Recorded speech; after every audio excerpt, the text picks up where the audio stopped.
د هند تر انتظام لاندې کشمیر چې د خپل ښکلا له کبله د هندوستان سویټزرلینډ یادیږي که تاسو دغلته د لیک نومې ډنډ ته د سیل لپاره ځئ او غواړئ چې په کشتۍ کې سفر وکړئ نو له وړاندې آنلاین کشتۍ بک کولی شئ ځکه چې په دغه ډنډ کې اوس اوبر نومې د کرایه موټرو کمپنۍ د دسمبر په 2 د کشتیو ټرانسپورټ پیل کړ دا ټرانسپورټ اوبر شکارا نومیږي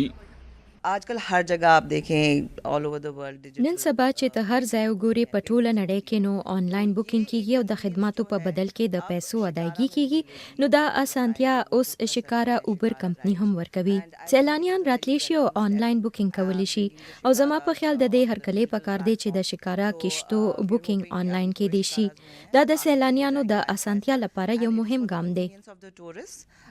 जो ये स्टेप लिया गया है د اوبر شکارا چارواکي وایي چې خلک کولی شي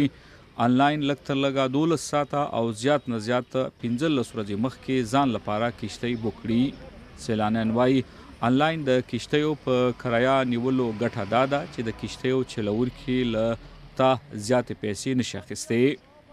लोग जब यहाँ पे आते हैं तो वो इनको ये रहता है कि यार कहीं ना कहीं دلته چې کله خلک راځي نو لاغوی سره دا یره وی چې د کشتۍ والا ترې زیاتې پیسې وانخلي نو لبره چې اوس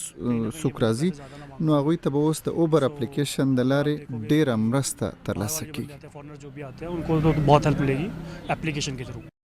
کشمیر چې څه برخه یې د پاکستان او څه د هند تر انتظام لاندې ده پکې اکثره ترنګلتیا وي البته په دې وروستیو کلونو کې د هند تر انتظام لاندې کشمیر کې یو تر څه حده آرامي راغلي چې له کبله یې سیلانیانو دغه سیمې ته مخه کړې